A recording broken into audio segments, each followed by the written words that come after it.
Okay, so, we've been talking about some pretty wild stuff lately. Yeah. And I gotta say, this whole thing about reality maybe being a simulation, Yeah. well, it's one of those things that once you start thinking about it, Yeah. it's kind of hard to stop. Right.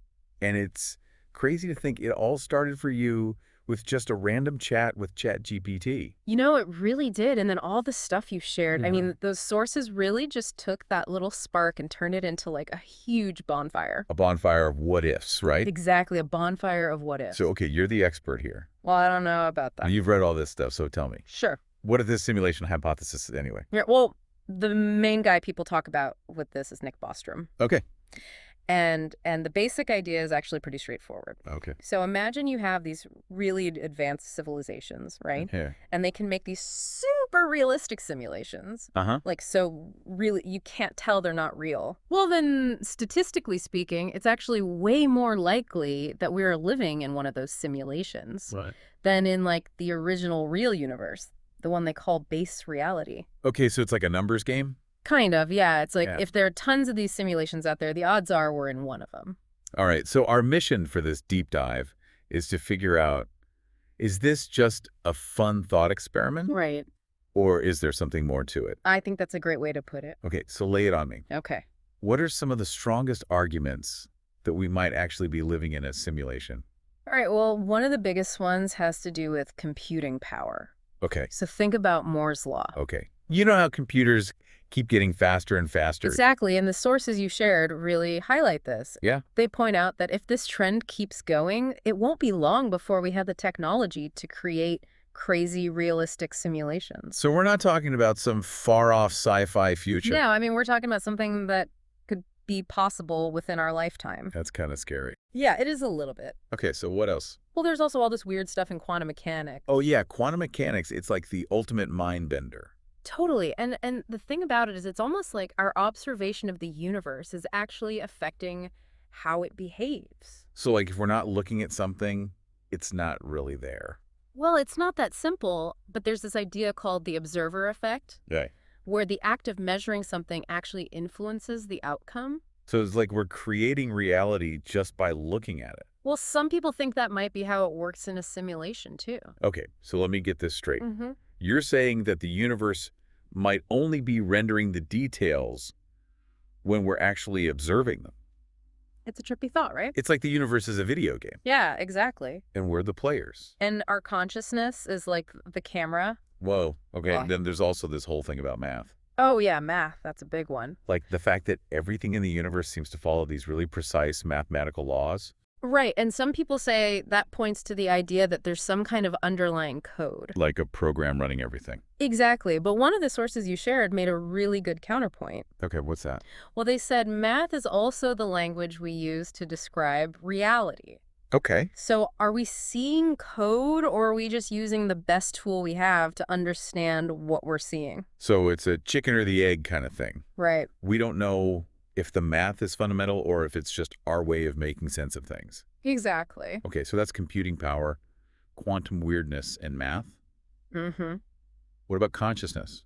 Ah, yes. Consciousness, the big one. Like, if we're in a simulation, what does that even mean for our thoughts or feelings or experiences? Right, because if consciousness is just information, Yeah. then theoretically it could be simulated. So we could just be a bunch of lines of code thinking we're real. It's a possibility. But here's the thing, we still don't really understand consciousness. Okay. Like how it works in our brains, how it arises from matter, we don't know. So how could we even begin to simulate it if we don't get it? Exactly. And some of your sources really emphasize this point, Yeah. that the mystery of consciousness is a major hurdle for the simulation hypothesis. Okay, so let's talk about the counter-arguments. Okay. Because as crazy as all this sounds, there's also a lot of reasons to be skeptical. Right. I mean, for starters, where's the evidence? Yeah, that's the biggest one. We haven't found any glitches in the matrix, Yeah. no secret messages from the programmers. Exactly. And that's a big problem for the people who believe in the simulation. Right, because if we're living in a simulation, you'd think we'd find some evidence of it by now. Well, you'd think so. Plus, it just seems so complicated. Oh, yeah. To simulate an entire universe with all its details and every single person and their experiences, I mean, that would take an insane amount of computing power. Yeah, even for a super advanced civilization. Right, it just seems like it would be impossible. Well, it might be. And then there's Occam's razor. Yes. Yeah. The simplest explanation is usually the best. Right? So isn't it more likely that what we see is what we get? Well, for a lot of people, that's the most logical conclusion. Right. So what do you think? Honestly, when I first started reading about all this, I was pretty skeptical. Yeah, me too. But then I started thinking about it more, Uh-huh. and I realized that even if we can't prove it, the idea of a simulation makes you look at the world in a whole new way. So it's like a thought experiment that can actually change your perspective. Exactly. And that's where things get really interesting, especially when we start talking about religion and the supernatural. Oh, yeah, those are some big questions. So if we are living in a simulation, what does that mean for God? Well, some of your sources suggested that God might not be this all-powerful being outside of reality, Yeah.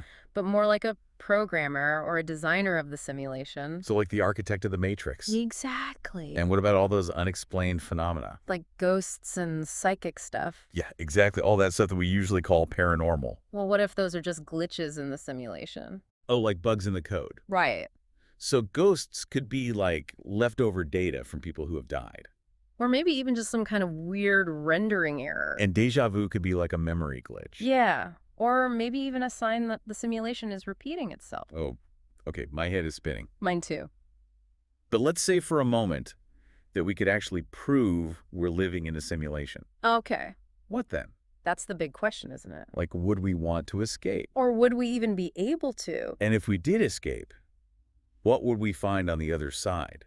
I mean, our whole understanding of reality is based on this simulated world. So going outside the simulation would be like stepping into the unknown. Exactly. And, the thing that's been bugging me the most about all this is a question of purpose. Yeah. Why would someone create a simulation like this? What's the point? Well, your sources actually came up with 5 possible reasons. Okay, I'm all ears.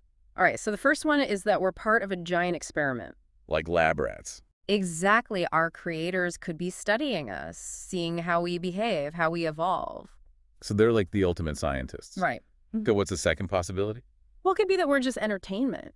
Like a video game for super advanced beings. Exactly. They're sitting there watching us, living our lives, going through all our drama, and they're just amused by it. Okay, that is a very disturbing thought. Yeah, it doesn't really make you feel all warm and fuzzy inside, does it? No, not really. Hmm. Okay, so what's number 3? Well, some people believe that the simulation is a kind of training ground for our consciousness. Like a school for souls? Kind of like we're here to learn and grow, and maybe when we die, it's like graduating to a higher level of reality. So like reincarnation could be part of the process. Exactly. Okay, so that's actually a pretty optimistic view. It is, yeah. What about the less optimistic ones? Well, the fourth possibility is that we're actually in some kind of prison, Whoa. like a cosmic jail where we're being punished for our past actions. Or maybe rehabilitate. Right, like it's a way for us to work through our karma. Okay, that's pretty heavy stuff. It is, yeah. So what's the last possibility? Well, this one is kind of a weird one. Okay, lay it on me. Some people think that our simulation is just an accident. An accident? Yeah, like it's just a byproduct of some super advanced AI. So like we're just a side effect. Exactly, like the AI is doing its thing and we're just along for the ride. And there's no purpose, no grand plan. In this scenario, no, not really. So we're just a cosmic accident. It's a possibility, but here's the really crazy twist. Okay, if there's more. What if we're the ones who created the simulation? Wait, what? Yeah, what if we're the advanced beings from the future and we plugged ourselves into the simulation and then forgot? So we're like playing a game of cosmic amnesia. Exactly. Okay, that's mind-blowing. I know, right? So if that's true, then the purpose of the simulation might be something that we ourselves once knew. Right. It's a thought that really makes you question everything. So here's the final question, and it's a big one. If you could find the exit button, The exit button to the simulation, yeah, would you press it? that's a tough one. I know. I mean, on the one hand, who wouldn't want to see what's really out there? Right? But on the other hand, this is the only reality we know. It's our home. Exactly. Yeah. And who knows what we might lose if we left. So it's a choice between the familiar and the unknown. And there's no easy answer. So what do you think our listeners should do? Well, I think the best thing to do is just keep thinking about it. Explore the possibilities. Exactly. Because even if we never find out for sure whether we're living in a simulation, Yeah. just asking the question can open up your mind to a whole new way of seeing the world. And that's what this deep dive has been all about. I think so. Thanks for joining us on this wild ride. It's been my pleasure. Until next time, keep questioning everything. And keep an eye out for that exit button. You never know.